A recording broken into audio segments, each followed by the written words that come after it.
Hello, everyone, and welcome to the 8th edition of the Bus Drivers Rap Podcast with your host, me, Brian Cohen. So Rivals 2 is set to premiere tomorrow night, and obviously you and me and everyone else who will be listening to this is very excited. So to help do my final preparation, I had a chance to speak with Mike from both Real World Vegas 2 and the original Rivals. We helped preview this season, and we touched upon his past season on Real World and Rivals as well. So I'll get to all that in a second. Let me just first remind you all to follow me on Twitter at BusDriversRoute. Go to my blog, busdriversroute.com, and start subscribing to my YouTube channel. So right when these videos pop up, they'll be sent directly to you. Because like I've been mentioning, I will be doing interviews throughout the entire season of Rivals 2. So you'll want to know immediately right when these interviews pop up. All right, enough self-promotion. Let me get right down to the interview. So here is Mike. Hey, so everything's going good by you? Yeah, everything's going pretty well. You know, it's just what I've learned about New York is that it's a 24/7 hustle. You know, and you just got to keep up with that hustle. How about yourself? Yeah, everything's going good by me. I mean, everything's going good. I'm off for a few days now, so enjoying some time off. All right, so before we talk about the new season set to premiere tomorrow, I just want to ask you a little bit about your past real-world experience. Okay. So normally I don't really ask people this because they usually give a very kind of standard, boring answer, but for you I'm kind of curious because I think you would agree you don't really fit the stereotype of someone who comes on the real world. So what made you go out for the show in the first place? You know, it's funny because I went to the University of Maryland and you know, I'm not the normal kid. I had actually just broken up with my girlfriend of like about 2.5 years, which, you know, in college especially is a pretty decent amount of time. And University of Maryland is a big school, but a very, very small town, if that makes sense. Yeah. And so I kept seeing her everywhere. And my best friend at the time was like, you know what, Mike, why don't we just get out of town? Let's go to Philly. So from University of Maryland to Philadelphia, it's about 3 hours. We were just trying to switch it up, shake it up, and have like a good boys' weekend. Well, we got there. We had heard that they were doing interviews as well, so that was kind of like a benefit, but it was more like we were there, we heard it was there, so then we went to the interview, thinking that honestly absolutely nothing was going to happen. We got wasted. We spent $90 at the bar, which I remember in college, you know, was a crap ton of money. Yeah. You know, and I remember as we were sitting there, they just kept asking questions, and I just kept answering, honestly. You know, they were like, what do you like to do in your free time? And I was like, well, read a book. Wow. Yeah, and was just honest with them. And, you know, thinking that first day there was not a fireman's chance in hell that I was going to be selected for the show. Wow, so just a little fate and a little luck, and here you are. Yeah, exactly. Yeah, so in your season with Vegas, you lived for, I guess, a shorter time with one of the more volatile or crazy people, I guess, in Adam. Yeah. What was it like living with him and never really knowing what to expect on a day-to-day basis? You know, the really funny thing about Adam is that he is a completely different person when he has had zero alcohol. He honestly is one of the nicest guys. When he's sober, he's a very pleasant person to be around, one of the nicest people I've ever been around, in all honesty. And he's actually very, very smart, too. But then as soon as he has one sip of alcohol, he becomes, or at least he used to become, a monster. And that, it was kind of like almost, honestly, a Dr. Jekyll and Mr. Hyde type transformation. You know, he'd be this completely different person. So in the day, it was great to be around. You know, him and I would talk constantly. You know, he's had a pretty rough past. You know, he's come through some pretty impressive things, I think. And, you know, I really enjoyed getting to talk to him about that. But, yeah, then when the night came and he started drinking, then you just wanted to, like, push him in a closet and lock the door. Yeah, so actually his drinking and volatile side kind of came out to your benefit in that when he got kicked off Rivals, you got the call to come on. So what was that sequence like of you getting a call coming out? What was that process like? Oh my God. So we had just filmed The Real World, and it had filmed, and then before it aired, they were filming The Rivals. Mm-hmm. So I had gotten this call. I'd gotten the call previously. They're like, would you do the challenge? And I was like, yeah. But then they never called me back. So I figured that, I wasn't going to be on the show. Mm-hmm. Then Super Bowl Sunday that year, I get a call. And they're like, hey, can you come to Costa Rica for the challenge? And I was like, sure. Thinking that they were going to say in 2 months or something like that. And they were like, okay, great. We need you to get on a plane tonight. Wow. Yeah, so I had about 5 hours of prep time for my first challenge. And needless to say, that was just an insane turnaround. Yeah. Did you know what you were getting into? Did you know, Adam was kicked out, you're coming in to be Leroy's partner? Did you know any of that? I had absolutely no idea because I knew through the birdies that they were there, mm-hmm. or that they were going to be there soon, something like that. But I wasn't sure. And then my first thought was that, it was going to be sort of a surprise trip, that me and Dustin were going to show up and be rivals. Mm-hmm. So, I honestly, sitting in the plane, I remember flying down, my mind was just like, man, what is about to happen? I had no idea really what to expect. Yeah, okay. So, another thing interesting on your rival season that, during Vegas, you were pretty much the only roommate not to be hooking up with another roommate in the house. And then during Rivals, you found yourself in a bit of a love story with Paula. So I was wondering how that kind of developed and how you two are, where you two stand now, if you're closer at all. Well, I think right off the bat, they do a pretty good job sometimes of making things look like a little more than they are. Paula and I kissed. That's it. It was one time, maybe a peck twice. Mm-hmm. But, that was really it. To date, I really like Paula. We're not a couple. I'm in a long-term relationship. But Paula is definitely a friend of mine and someone that if I ever need to, I can call. And that's pretty awesome. That's one of the nice things about this community or this family. Mm-hmm. So who else are you close to, either from your past Vegas season or even from Rivals? I talk to Little Lee almost every day. Mm-hmm. If it's through a text or through a call. At least once a week, though, I hear from him, which is awesome. I've also kept in touch with Cook from my season. And then I talk with Nani sometimes, occasionally. She's a little harder to catch because she's all over the place. Yeah. Okay. All right, cool. So now I want to kind of get your thoughts on the new season, Rivals 2, set to premiere tomorrow. So I want to do a little different way of previewing it. So I want to, in high school yearbooks, they have those most likely to succeed, most likely to go be president or whatever. Uh-huh. I came up with a few challenge-specific ones that I want to kind of run past you just to see where your head's at with all of them. So the first one I want to go with is most likely to go home first. Which team do you think? Guy, girl, both, whatever first instinct hits you.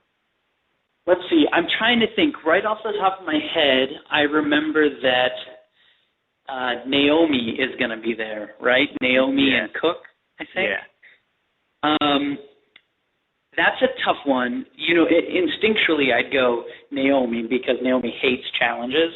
She doesn't, you know what I mean? She'd rather, go to, I don't know, a nice restaurant and sit down and hang out and talk, not, jump out of a helicopter. So I would guess that. Okay. However, Cook is also a monster. Cook could beat me up twice on a Sunday. So that's the difficult part. Is I don't know how to judge them acting together. Right. But that's where my initial feeling is. Okay. All right. Next one. Most likely to play up to the camera or exaggerate their personality, get more airtime. You know, honestly, any of the older guys, guys or girls, just because it's not their first rodeo. They know how this works. So some of the older guys, Wes is there. I know Wes likes to talk a lot in his interviews, a lot of crap. So right. Probably Wes. He's with is he with CT in this one? Yeah, he's with CT. That's gonna be a power team. That's a dynamic duo. Yeah, definitely. If they don't kill each other. Yeah. Let's see. Next one. Most likely to get into a relationship on the show. Oh man, this is a tough one. Can we run? Do you have the list of teams with you? Yeah, sure. Do you want me to run through it really quick? Yeah, let's run through them real quick because I watched the trailer, but I can't remember who. When it's your family, you kind of forget who's doing what. Right. All right. So let me just run. I'll run through the male teams first. You got CT and Wes, Derek and Rob, Dunbar, Tyree, Frank and Bananas, Jordan and Marlon, Knight and Preston, Leroy and Ty, and Trey and Zach. And then for the female teams, Anastasia and Jessica, Anissa and Diem, Camilla and Jemme, Cook and Naomi, Emily and Paula, Jasmine and Teresa, Jonna and Nani, and then Sarah and Trishelle. Oh, wow, Jonna's there, and so is Zach. Yeah, interesting little setup there. And Diem and CT back together. Oh, and so is Diem and CT. Yeah. Huh. You know what? I'm going to go with CT, but I'm not going to go with CT as the person initiating. I'm going to say CT's always in a relationship. Somebody is always after CT. Right. I'm going to go with whoever ends up going after CT as the most likely to be in a relationship. Does that count? Yeah, that makes sense. Okay. And kind of a similar one is who would hook up to help themselves in the game, just period, just sleep their way to the top. Who do you think would potentially do that? They maybe not do it because they like them, but just do it to give them a little political bonus. That's a great question.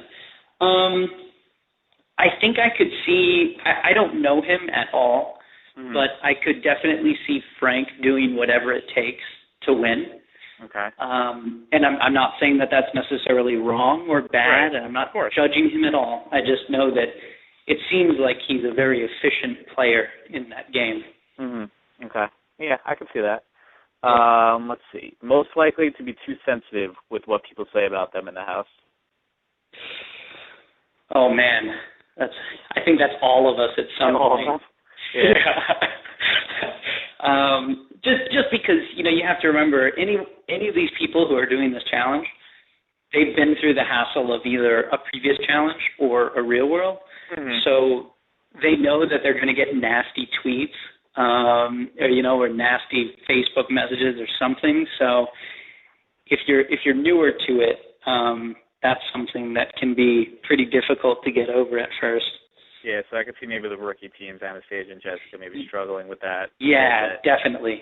And I think the Jessica girl seems pretty nice, and I could see her definitely taking that, to be very personal when, it's a game.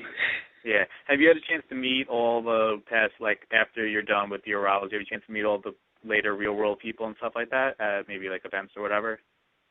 I've only met some of them. I haven't gotten to meet everybody because I live in New York. If they come up and they ever do any of the showings or anything like that, we usually get a chance to meet up with them if we want.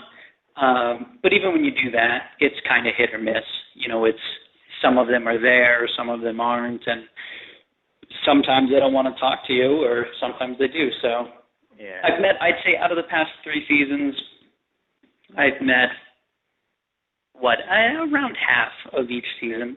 Okay, cool. Let's see. Next one. Most likely to cause the most drunken fights. I'm sure everyone's going to cause some, but who do you think is going to cause the most? The most? Okay. Yeah. If Wes hates you, he will push your buttons and get you into a fight. If you start talking like any shit at all, or if you start talking any crap at all, then Johnny will definitely come after you and cause a fight, or Paula will start to cry and cause a fight. Okay. I could definitely see all those things happening over the course of the season. Yeah, definitely. Most likely to be sent home for fighting.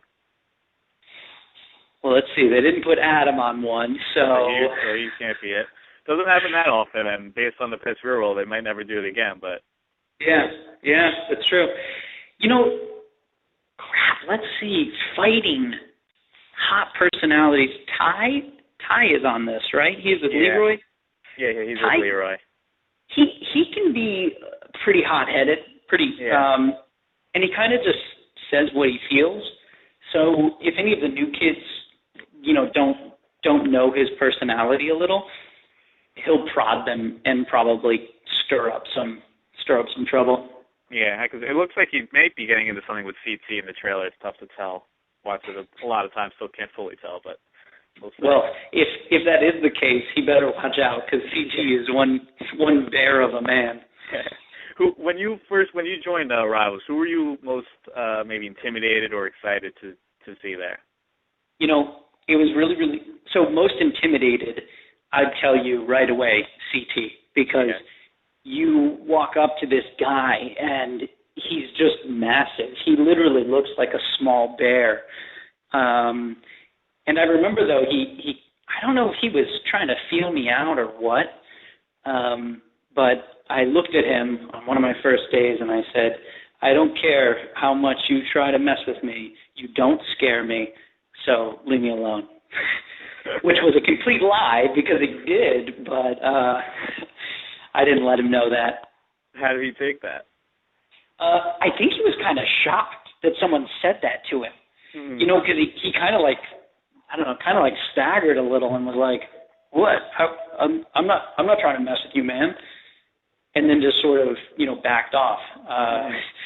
Which I don't know if it's because of what I said, or I don't know if he really meant that he wasn't trying to cause anything. I don't know, but yeah. Okay. That was my way of getting that behind me. Yeah, absolutely. You gotta show them where you stand, so that's good. Exactly. Most likely to surprise people by going far into the game. Sleepers. Who are some sleepers? Right off the bat, anytime a rookie team can make it past halfway, that's surprising. Mm-hmm. Simply because, a lot of these people on these shows have known each other a long time. Right. And so a lot of these people have some very solid relationships inside the game and outside the game. Yeah. So, when it comes down to it, for example, like let's say I was on this challenge and I was on it with somebody else and I had to vote for either Leroy and Ty or two kids that I didn't know, I'd probably vote for two kids that I didn't know. Right. And that's something that you kind of have to weigh in when you think about these things. So to me, any rookie team that can make it past halfway is a sleeper to me. Okay. Yeah, I could see Jordan and Marlon doing pretty well here, so they might surprise people. Well, in that kid, the Jordan guy seems like a monster, like in a good way, like a beast, like a machine. Yeah, I could see him being here for many challenges. I could see him. Yeah, no, definitely. Did you see? I don't know if you saw. I remember watching one of the episodes, one of his episodes once, and watching him jump around like on a water ski. Yeah, he's a freak of an athlete. He's good at pretty much everything. My God. Yeah, so I think that would be an amazing. That's a good point. That's a great team because Marlon played football as well, right? Mm-hmm. Yeah. Oh yeah, they're going to be good. They both seem kind of likable, so I could see them kind of schmoozing in there, going far. Yep. Well, and then that would be even more of a surprise too, because they are a rookie team coming in. So yeah, like you and Leroy, you guys went to the finals as a rookie team, so maybe they can. That's right. Next one, let's see. Now this is all based on conjecture, but most likely to have beefed up by using steroids in the off season. Oh, Lord. I'm sure, I don't know if you know of anyone who does, but I'm sure some people come from year to year looking a little more muscle built, so. I know, they look bigger and bigger every year, and I don't know, I tried to lift weights for a little while, and I don't get big like that. No. You know, that honestly is a tough one. I know that, you know, CT is massive, but I really don't think that he's ever used steroids. I'm trying to think outside of that. Who else is big? Johnny's big, but he works his ass off in the gym, so I can see maybe like Trey or something like that. Using something to get bigger. Yeah, exactly. Maybe like somebody coming out of somebody who was a smaller guy but still big, who wanted to kind of like bridge that gap and become like the biggest of the big. Right. But you know, the funny thing is, if any of them do use steroids, you're there for so long, and you know they screen everything that you take in. So right. You know, they're not going to let you bring in steroids. So maybe a good sort of thing to watch is anyone that you do suspect, if you kind of see them start, you know, failing come what would be, you know, the second or the third challenge, it's probably because they haven't had access. Yeah. All right, let's see. Two more. Most likely to think they are more manipulating or cunning than they actually are. That's a great one. I'm honestly super interested to see how Frank does this go around, because now his cards are kind of on the table. Yeah. And I really want to see how people take that and what they sort of do and say with that, because you know, he worked that first game, and I'm really interested to see if he'll be able to work it again, or if now the cards are out, you know. Yeah, it was interesting. His last season, there weren't that many big personality veterans on it. So now he's with West, CT, Johnny Bananas, so it'll be interesting to see if he can do it again. Well, and that's the funny thing is, you know, my guess right off the bat is that they're not going to put up with any of that. Right. And they own that game. They run it, so good luck. Yeah. All right, last one and the biggest. Most likely to win. Most likely to win. Johnny is with who again? He's with Frank. Oh, yeah, I don't see those two getting along very well. I'm going to have to go with, let's see, for boys, oh, man, I don't want to not say Leroy and then feel bad if he can win. I'm going to say if you had a better partner, Leroy would be a better pick, but I'm not a big fan of Ty. So. No, I agree. Especially, it seems like he has a history of gassing. And causing trouble. So, I think that you can't put two huge dudes together and that not produce something good. So, I'm going to say, top three, Wes, CT, Johnny, Frank, and third, let's go Jordan and Marlon. Okay, that's my top three too. I think those will be the final three for the guys as well. What do you think for girls? Anyone stand out? So girls, let's see. There aren't that many veteran girls, right? It's a bunch of kind of newbies or one or two timers. So we got Diem is with who again? Anissa. Oh, that's tough though.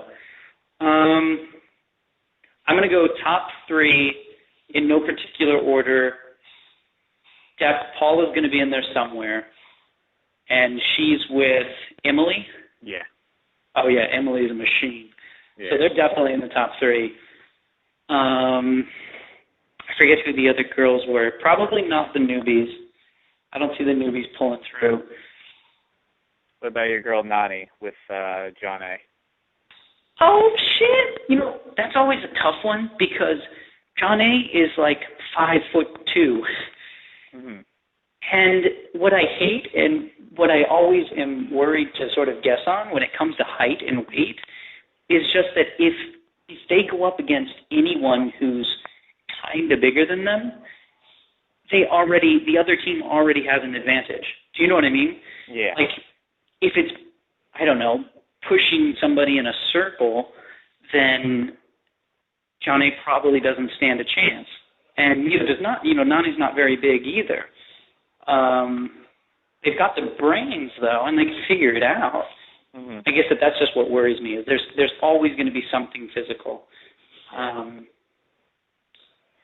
So who I don't know. I guess I'm going to have to just go Paula, Emily, and then probably Ian and Anissa are going to figure something out. But I don't know where they'll make it. It would be tough to take down Emily. She seems to be the new top dog amongst the girls. Oh, definitely, yeah. And I've seen some of her like tweets and some of her pictures and stuff, and she's a monster as well. She sick training regimen. Mm-hmm. So last question. A couple weeks ago, they replayed the whole rival season, so I got to catch some of the final again. So just kind of take me back to maybe one of the worst experiences you've ever gone through, but what was that final like? Oh, the final was honestly the most horrible thing that I've ever done my whole life. For us, it started very early in the morning, and then literally all day we did stuff. Some of it they didn't even show. We just worked. We did crap all day. They didn't feed us. We were, legally given water that we had in a camel pack. But then outside of that, the worst part for me was by the end of the day, we were finally given food. But the problem was that it was, just thinking about it makes me want to vomit. Oh, man. But, so we were given this meal, and during the meal, we hadn't eaten at all, and the whole purpose of this challenge was to eat too much. Right. They gave us like 5 steaks, like 10, or not like 10, but like 5 steaks, like 4 empanadas, a bunch of lettuce, and some.